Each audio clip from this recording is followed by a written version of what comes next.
말씀 함께 나누도록 할 텐데, 지난주에 이어 여호수아는 두 번째 이야기가 진행이 됩니다. 지난주 부제가 있었습니다. 지난주 부제는 정탐에서 정복으로, 그리고 오늘 부제는 정복에서 정착으로 라는 주제를 가지고 함께 하나님 말씀 나누도록 하겠습니다.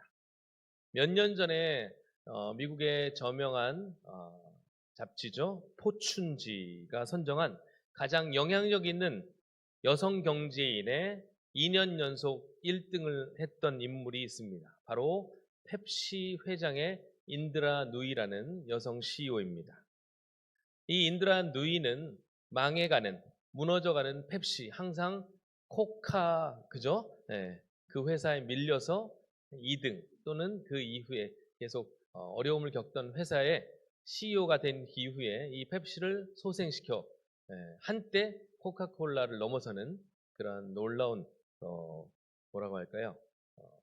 펩시의 기적을 일으킨 그런 여성 경제인입니다. CEO였습니다. 근데 이 인드라 누이가 자기가 이제 사업을 이제 질문들을 많이 받았을 거 아니에요. 어떻게 이러한 탁월함을 가질 수 있었느냐라는 그런 질문에 한결같이 이렇게 이야기를 한 것이 있습니다. 아버지가 자신에게 들려준 조언이 자신이 어떤 것들을 결정할 때 또는 자신이 어떤 것들을 선택할 때 참 많이 도움을 받았다라고 이야기를 합니다. 그 조언은 무엇인가 하면 상대가 긍정적인 의도를 품고 있다고 믿으라라는 거예요. 그 얘기는 뭐냐면 보통 사람들은 상대방과 대화하거나 커뮤니케이션 할 때 두 가지의 이제 생각을 가지고 합니다. 이 사람이 나에게 도움을 주려고 하는구나라고 하거나, 아니면 이 사람은 나에게 무언가를 얻어내려고 나를 이용하는구나, 이런 부정적인 생각으로 상대를 대하는 사람이 있고, 또 긍정적인 생각으로 상대를 대하는 사람이 있다는 거예요. 그런데 이 인드라 누이의 아버지는 언제나 항상 상대방이 나에게 좋은 것 줄 수 있다, 좋은 걸 주려고 한다는 그런 생각으로 상대방에게 임하라는 거예요. 그 얘기는 뭐냐면 언제나 상대의 말을 어떻게 하라는 거예요? 경청하라는 거예요. 왜냐하면 이 사람이 나에게 뭔가 뜯어먹으려고 한다라고 하면 상대방의 말에 귀를 기울입니까? 안 기울입니까?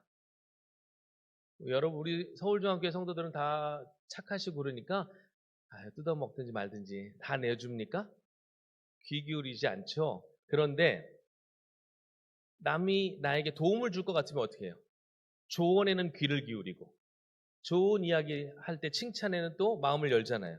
그러니까 이 긍정적인 의도를 가지고 이야기를 듣다 보면 경청을 하게 되는 거예요. 이 사람이 나에게 뭔가 유익을 주겠구나. 그러니까 지금 나에게 하는 저 사람의 말은 내가 지금껏 들어본 적이 없는 중요한 이야기를 하고 있는 것이라는 생각이 들어서 상대의 말에 더 귀를 기울이게 된다는 거예요. 이게 이 사람을 이렇게 성장시키는 데 큰 도움이 됐던 아버지의 조언이었다고 합니다. 여러분, 제가 왜 서두에 이런 말씀을 드렸냐면 말씀을 듣는 것도 마찬가지라는 거예요.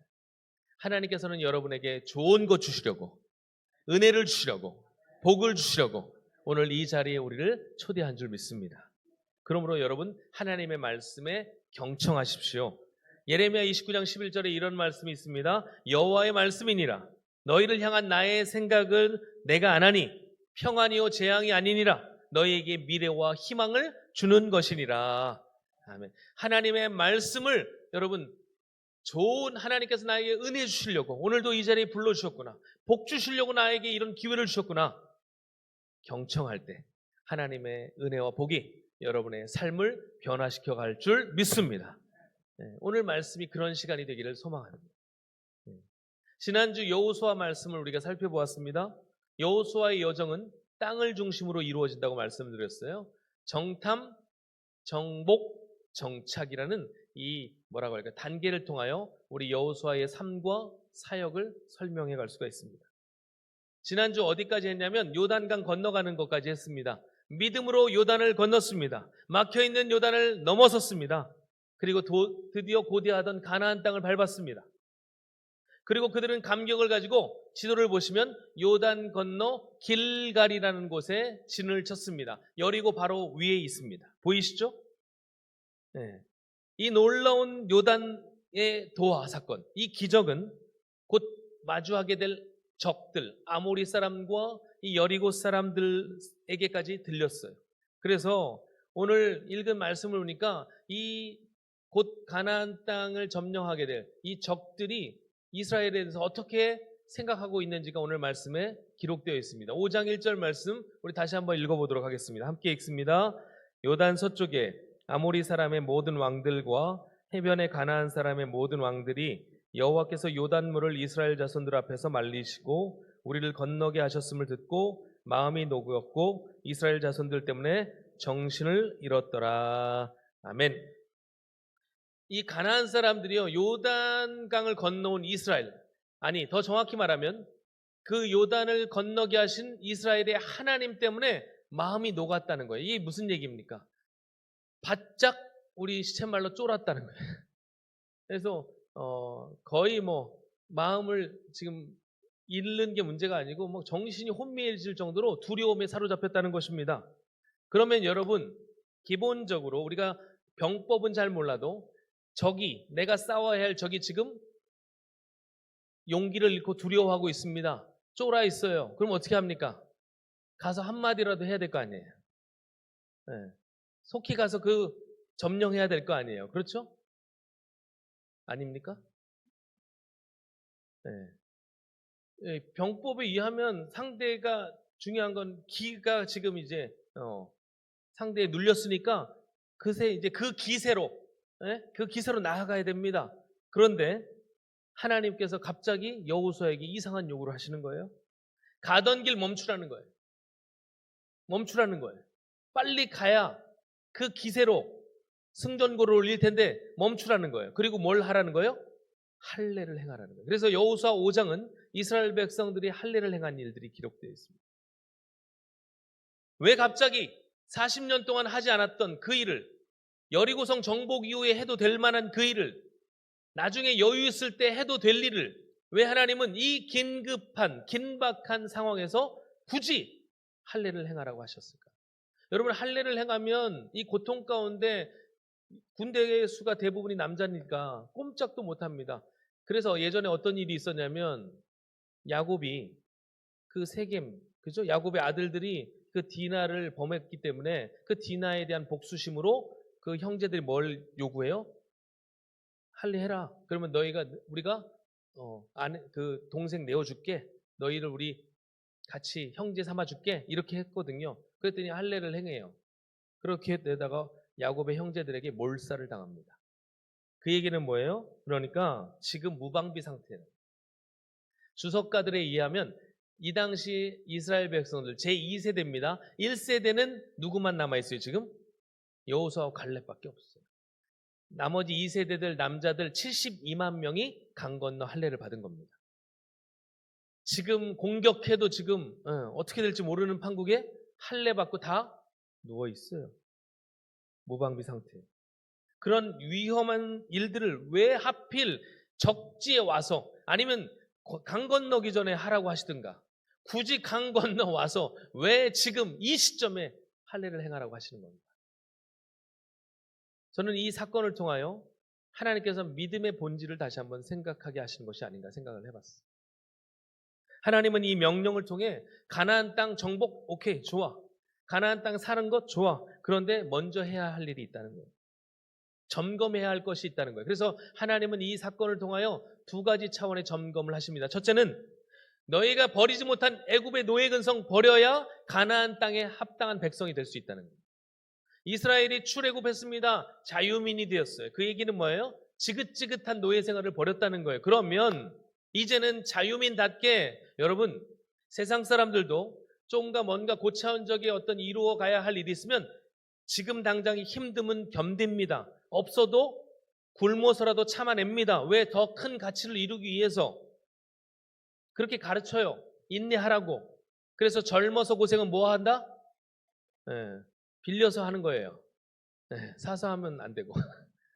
사서도 한다는 얘기가 뭐예요? 그만큼 이 무언가를 이루기 위한 과정에서 이 고생은 필연적이라는 것을 세상 사람들도 다 알아요. 그런데 하나님께서 참 자유를 주시고 그들에게 큰 비전을 주셨는데 몸은 나왔는데 마음은 계속 거기에 있는 거예요. 큰 가치를 이루기 위해서 조금 더 물 없어도 좀 참아내고, 먹을 거 없어도 하나님이 지금까지 행하신 일들을 기대하며 조금 인내하고 그래야 되는데, 이 이스라엘 백성들은 항상 보이는 것, 들리는 것에 그렇게 민감한 거예요. 먹을 거 조금 없으면 배고프다고 하고, 마실 물 없으면 목마르다고 하고, 그러면서 하는 얘기가 뭐예요? 주세요가 아니에요. 뭐라고 합니까? 뒤에 꼭 뭔 얘기를 붙여요. 애굽으로 돌아갈 걸, 애굽에 있을 걸, 왜 하필 애굽에서 나오게 해가지고 이 고생을 사서 시키냐. 계속 원망하고 불평합니다. 여러분, 하나님이 이 이야기가 하나님에게 너무나 수치스러우셨던 거예요. 여러분 생각해 보세요. 자기 부모가 좀 못 해줄 수 있잖아요. 근데 친구 아빠 보니까 다 해주거든. 그래서 자식들이 와서 하는 얘기가, 아유, 우리 아빠는 저 아빠보다 못해. 아유, 나도 저 집에서 태어날 걸. 그런 얘기 들어보셨어요? 들으시면 안 돼요. 얼마나 아버지로서, 가장으로서, 부모로서 그 최고 마음 아픈 게 그런 거거든요. 가뜩이나 못 해줘서 좀 미안한데, 그러면 괜찮아요. 속은 어떨지 몰라도 괜찮아요. 아빠 괜찮아요. 네. 할 수 있어요. 이 정도 해주신 것도 감사해요. 할렐루야. 그래야지. 속도 모르고 뭐 해주셨는데요. 막 이렇게 나오면 이제 부모로서 이제 힘든 거예요. 하나님은 이거보다 훨씬 더 한 상황이에요. 다 해줬잖아요. 은혜 주셨잖아요. 살 수 있도록 하셨잖아요. 먹을 거 없어? 매일매일 만나줄게. 고기 먹고 싶어? 메추라기 때 보내줄게. 마실 물 없어? 반석에서 물을 내줄게. 다 해주셨어. 그런데도 어떡하든지 핑계 삼아 나 옛날로 돌아갈래. 그 어디 영화에 나 돌아갈래 막 이런 그냥 잡아다가 그냥 얼마나 그게 하나님으로서 수치셨거든요. 그러니까 5장 9절 한번 보세요. 5장 9절 한번 읽어보겠습니다. 시작. 여호와께서 여호수아에게 이르시되 내가 오늘 애굽의 수치를 너희에게서 떠나가게 하였다 하였으므로 그곳 이름을 오늘까지 길갈이라 하느니라. 아멘. 그러니까 하나님이 그 광야에서의 일들이 하나님에게는 수치스러운 거예요. 그래서 요단강 건너자마자 이 길갈이라는 곳에, 이 길갈이라는 이름의 뜻이 뭐예요? 굴려버리다. 잘 됐다. 이곳에서 내가 내 수치를 굴려버리겠다.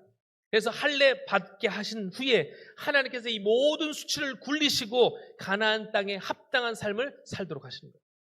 그러니까 여기서 뭘 점검한 거예요? 하나님이 하나님의 백성이 하나님의 백성답게 살려면 뭐가 필요하다는 거예요? 순종이 필요한데 그 순종에는 뭐가 있어야 돼요? 거룩이 담겨 있어야 됩니다. 하나님의 백성다운 거룩. 그래서 이 길갈에서의 사건을 통해 하나님은 이제 그동안의 수치를 굴리시겠다고 말씀하십니다. 여러분, 믿음은 하나님의 백성으로서의 확실한 정체성에서 출발하는 거예요. 이게 없으면 다른 거 믿어요. 이게 분명하지 않으면 자기들 원하는 신을 찾게 되더라고요. 이게 안 되면 또 결국 무너지는 거예요. 두 번째, 앞으로 이 가나안 땅에서 싸워나가야 할 싸움의 성격을 하나님은 이것을 통해서 가르쳐 주시기 위함이었어요. 이제 바로 뒤에 여리고 전투가 나오거든요. 여리고 전투의 싸움도 그대로 이 싸움의 성격이 드러납니다. 여러분, 무기로 싸우는 거 아니에요. 군대 수로 싸우는 거 아닙니다. 뭘로 싸우는 거예요? 하나님의 말씀으로 싸우는 거예요. 그러니까 이 싸움은 영적 싸움입니다. 영적 싸움에서 가장 중요한 게 뭐예요? 말씀에 대한 순종이라는 거예요. 그게 안 되면 그 어떤 싸움에서도 이길 수 없다는 거예요. 그러려면 여러분, 뭘 지키라고 성경을 말씀하냐면 마음을 지키라고 해요. 상대방이 마음을 빼앗겼어요. 이미 진 거예요. 그러니까 여리고성 전투에서 돌고 나서 승리한 게 아니고 이미 이 사건 때문에 그들은 진 거예요. 이 사건 때문에 이스라엘은 준비돼서 이긴 거예요. 여러분, 성경이 뭐라고 그랬어요? 무릇 지킬 만한 것 중에 뭘 지키라? 마음을 지키라. 마음에서 뭐가 나오기 때문에? 생명의 근원이 나오기 때문에. 여러분, 생명력이라는 것은 마음을 지킬 때 가능한 거예요. 그러므로 하나님이 말씀하시는 게 뭐예요? 마음을 지키라는 거예요. 너희가 하나님의 백성으로서, 하나님의 자녀로서 그 분명한 흔들리지 않는 마음, 그 마음을 가지고 나아가면 하나님께서 이루시겠다는 거예요. 사역자들 중에 흔히 놀라운 부흥을 경험한 후에 급전직하, 갑자기 무너지는 사람들이 있어요. 외적인 모습은 부흥인데 그 내면이 무너져서 결국 초라하게 사라져버리는 사역자들이 많이 있어요. 왜 그럴까요? 내면이 무너졌기 때문에. 속사람을 지키지 못했기 때문에. 겉은 화려했지만 속을 지키지 못했기 때문에. 우리도 마찬가지. 결국 외적인 전투에서의 화려함이 중요한 게 아닙니다. 뭐가 중요한 거예요? 하나님이 보시는 여러분의 마음 중심이 중요한 거예요. 이 마음을 지키라는 거예요. 그래서 이후에 벌어지는 여리고 전투 승리했지만 승리의 이미 성패는 어디에서 결정이 난 거예요? 이 길갈에서 이미 성패가 나버린 거예요. 하나님께 말씀에 온전히 순종한 이스라엘 백성들에게 하나님은 승리를 허락하신 줄 믿으시길 바랍니다. 우리의 싸움도 마찬가지예요. 혈과 육으로 싸우는 거 아니라고 그랬어요. 하나님은 이런 하나님의 말씀에 대한 반응으로 우리의 싸움의 성패를 가늠하신다는 거예요. 그렇게 할례를 믿음으로 순종했습니다. 그리고 이제 여리고로 나아가는 거예요. 이 여리고 전투에서의 성격은 뭐예요? 믿음은, 한번 따라해볼까요? 믿음은 순종으로 결판난다. 그렇습니다, 여러분. 이스라엘이 딱 이제 할례 아물고 나아가요. 그때의 상황을 성경은 어떻게 또 표현하고 있냐면 6장 1절 말씀 같이 한번 다시 읽어보도록 하겠습니다. 읽겠습니다. 시작. 이스라엘 자손들로 말미암아 여리고는 굳게 닫혔고 출입하는 자가 없더라. 아멘. 이 얘기가 이스라엘 자손들의 그 소문을 듣고 여리고, 이 강력한 여리고 주민들이 소위 간담이 녹아서 쫄아서 성문 밖으로 출입하는 자가 없다는 거예요. 문 닫고 그냥 버티겠다는 거예요. 왜냐하면 이 여리고는 철옹성이니까. 버티면 물러가겠지. 때리다가 지쳐서 가겠지. 그렇게 해서 작전을 어떻게 한 거예요? 그냥 버티기로 들어간 거예요. 아무도 출입하는 자가 없어요. 여러분, 이 여리고 버티면 이스라엘 무기와 이스라엘의 전투 능력 가지고는 절대로 함락할 수 없는 성입니다. 그때 우리 하나님이 어떻게 하시냐? 그 사람들은 이미 전의를 상실했지만 전의를 상실한 거하고 또 여리고를 점령한 거하고는 또 다른 거예요. 점령해야 가나안 땅으로 나아갈 수 있는 거예요. 그런데 여러분, 이게 이스라엘의 능력이었고 또 예수 그리스도를 따르는 하나님의 군대 마하나임, 하나님의 백성들의 영적 권세라는 사실을 믿으시길 바랍니다. 우리 스스로는 자꾸 초라해 보일지라도 세상 사람들은 우리 뒤에 계신 하나님의 능력으로 우리를 두려워하는 거예요, 여러분. 그러니까 절대 믿음 없는 말 하지 마시고 믿음 없는 판단하지 마시고 하나님이 함께 하실 그 일들을 믿음으로 이루어 가실 수 있는 우리 모두가 되기를 소망합니다. 이스라엘도 마찬가지죠. 하나님은 역사에 남을 만한 이 승리를 하나님의 군대가 하나님의 방식으로 싸웠을 때 어떻게 될지에 대해서 역사적으로 보여주기를 원하셨어요. 여러분, 군대의 승리 요소 가운데 가장 중요한 것 두 가지를 꼽으라고 하면 그 지휘관의 지휘 능력과 그리고 이 군인들의 작전 수행 능력일 것입니다. 이순신 장군이 저에게는 몇 척의 배가 있습니까? 잘하시네요, 여러분. 일본 이 배들 함선에 비해서 뭐 척 없는 거예요. 그래도 탁월한 이순신의 전략, 이 지휘관의 능력으로 대처를 할 수가 있었던 거죠. 그러나 지휘관의 능력만 가지고는 안 돼요. 그것들을 수행할 수 있는 군인들의 전투 수행 능력이 필요한 거예요. 여러분, 이스라엘에게는 여호수아라는 탁월한 장군이 있었다면 오늘 우리에게는 누가 계시는 거예요? 예수 그리스도가 우리의 탁월한 지휘관이신 줄 믿으시길 바랍니다. 이 지휘관이 앞장서서 우리를 지휘하시는 거예요. 그러면 우리는 뭐만 하면 되는 거예요? 그분의 명령을 따라 수행하면 되는 거예요. 그 전투 수행 능력에서 가장 중요한 건 뭐냐면 절대 믿음과 순종입니다. 조금도 의심해서는 안 됩니다. 왜냐하면 지휘관이 지금 가라고 하면 지금 가야 됩니다. 지체하면 우리의 생각이 거기에 들어가는 순간 타이밍이 늦어져요. 승리할 수 있는 기회를 놓치게 되는 거예요. 그러므로 여러분 한번 따라해 볼까요? 순종이 최고의 능력입니다. 하나님의 군대에게 가장 필요한 것은 무기, 전투력, 이것보다 더 중요한 건 지휘관의 말에 절대 순종입니다. 그런데 여러분 이 순종 어렵습니다.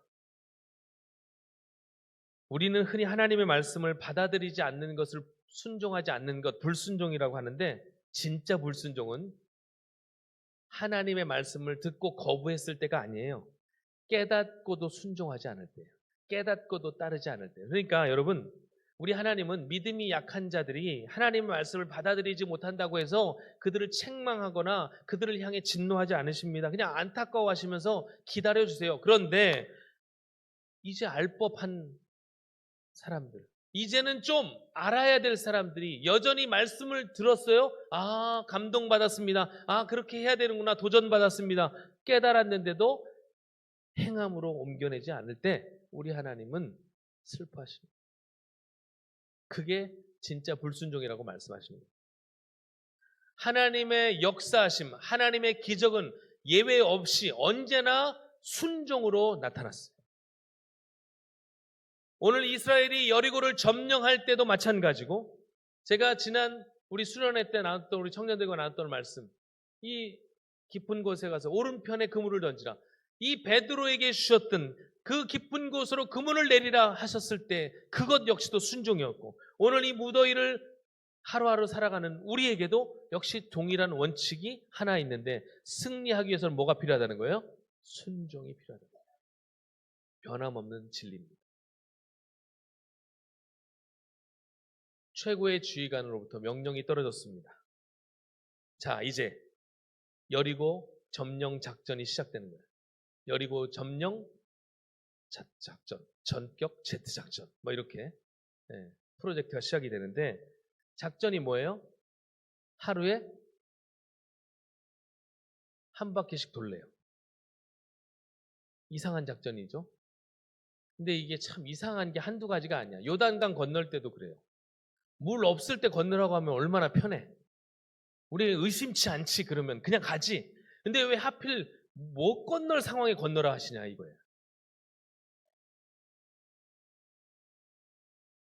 자, 그래서 여러분 훈련이 필요한데, 지금 이 명령을 훈련되지 않았던 과거 1세대들에게 했더라면 저는 어떻게 반응했을지가 궁금해요.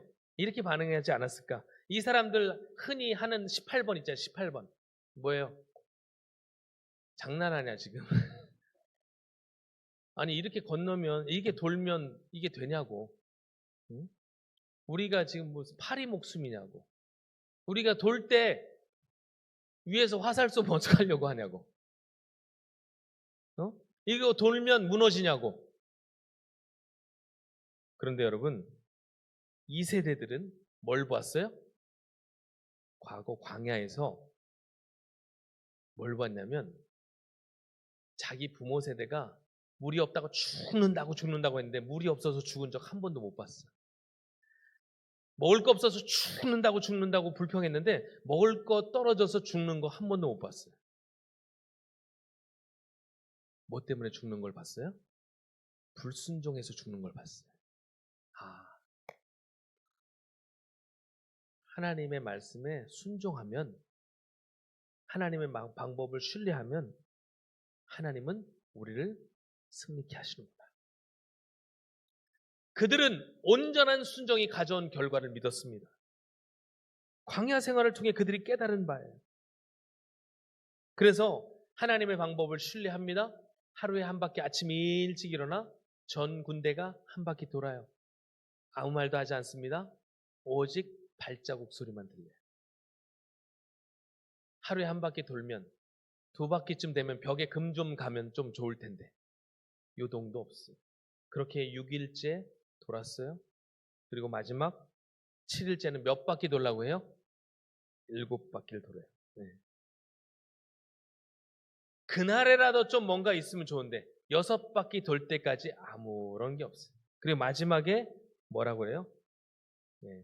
성 주위를 돌 때 나팔수들이 나팔을 불고 이스라엘 백성들로 하여금 외치라! 라고 이야기합니다. 그들이 일제히 함성을 지르자 어떻게 되는 거예요? 여리고가 철옹성 같은 여리고 성벽이 무너진 줄 믿으시길 바랍니다. 이게 하나님의 방식입니다. 하나님은 단순하게 명령해서 하셨어요. 외치라. 여호와께서 그 성을 너희에게 주셨다. 하나님은 이미 주기로 마음 먹었습니다. 순종하니까 그 약속이 성취가 되는 거예요. 여러분, 하나님의 약속은 원대하십니다. 그 위대한 약속들이 여러분 각자에게 주어져 있는 거예요. 그런데 누구는 그 약속을 이루며 살고 누구는 그 약속을 여전히 이루지 못한 상태로 살아가고 있습니다. 무엇의 차이입니까? 순종의 차이. 그래서 여리고 전투에서의 핵심은 다시 한번 순종이에요.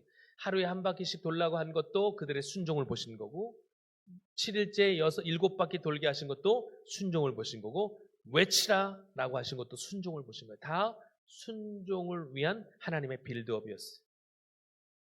그리고 나서 여리고와 동일한 싸움은 앞으로 없습니다. 그들이 무기도 없이 이렇게 돈다고 해서 저절로 승리를 주어진 그 이후의 전투에서는 그런 전투는 없어요. 그러나 영적인 원리를 가르쳐 주신 거예요. 앞으로도 순종하면 승리가 너희 것이다. 그러나 불순종하면 어떻게 된다는 거예요? 승리를 빼앗기게 될 것이다. 그 순종에 있어서 무엇이 필요하냐? 하나님의 백성으로서의 순결, 성결이 있어야 된다는 거예요. 결국 여리고성에서 승리한 뒤에 며칠 얼마 지나지 않아 어떻게 됩니까? 작은 아이성에서 그들은 실패합니다. 뭐 때문에 실패해요? 아간 한 사람의 범죄로 인하여 공동체가 무너지는 거예요.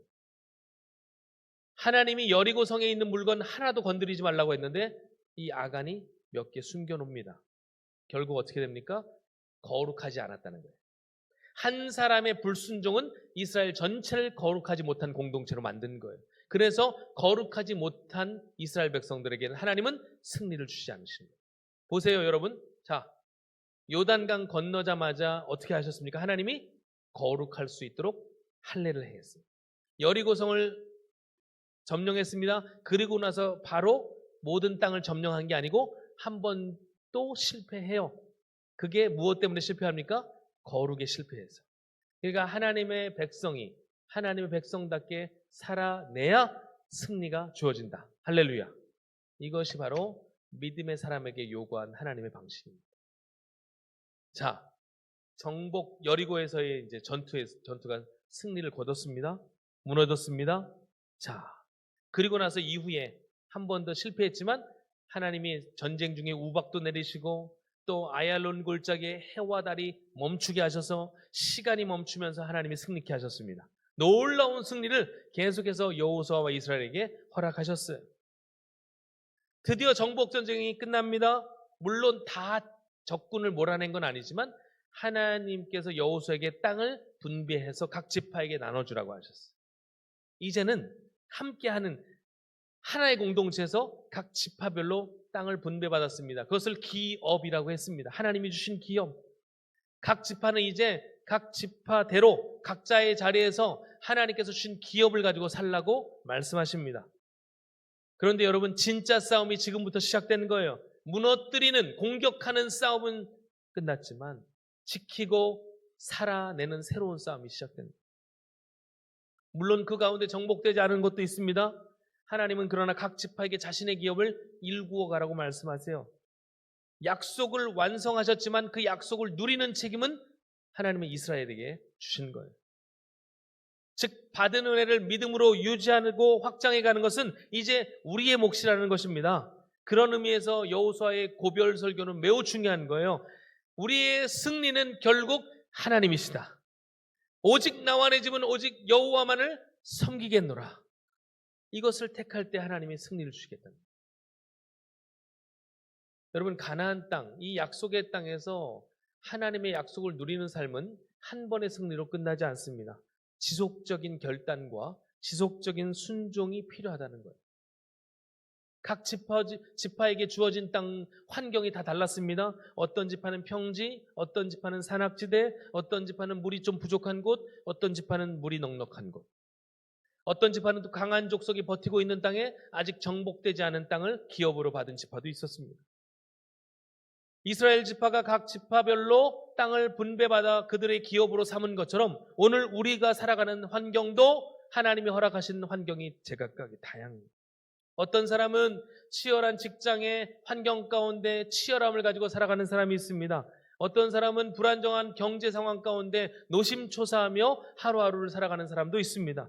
어떤 이는 해결되지 않은 자신의 문제와 어떤 가정의 문제로 인하여 또 어떤 이는 외로움 속에서 하루하루를 살아가는 사람들도 있습니다. 각자 처해진 환경이 너무나 다릅니다. 그러나 여러분 기억하십시오. 여러분이 밟고 서 있는 그곳은 하나님이 여러분에게 맡기신 기업이라는 거예요. 우리의 자녀도 기업입니다. 우리의 터전도 기업. 그러므로 이 기업에서 하나님이 원하시는 것은 뭐예요? 조금은 상황이 다르고 각자 주어진 환경도 다르고 주어진 달란트도 다르고 하나님의 은혜가 조금은 다르지만 중요한 것은 뭐예요? 그 기업을 하나님의 기업으로 알고 믿음으로 순종하며 나아가면 그 기업을 온전히 누릴 것이라고 말씀하십니다. 그러므로 오늘 말씀을 통하여 여러분 중요한 게 뭐예요? 정탐도 중요했고 정복도 중요했지만 더 중요한 것은 이 땅에 정착하는 게 중요한 거예요. 하나님의 나라에 하나님의 기업을 누리고 살아가는 것, 이것이 정말 중요한데 이것은 지속적인 결단과 순종이 없이는 불가능하다는 거예요. 우리가 이스라엘 역사를 잘 알잖아요. 여호수아 이후에 어떻게 되었습니까? 곧 사사시대로 접어들어요. 하나님을 잃어버린 세대가 등장합니다.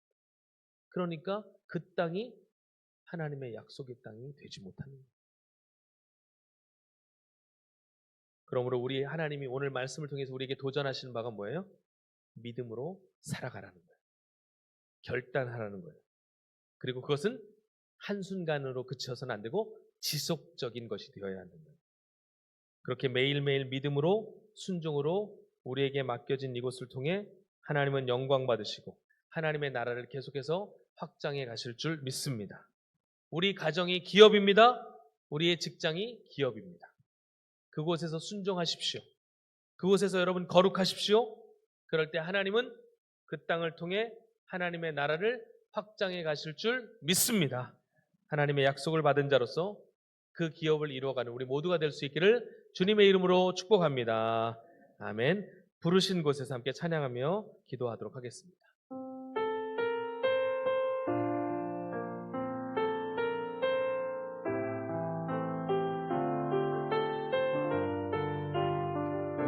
부르신 곳에서 따스한 성령님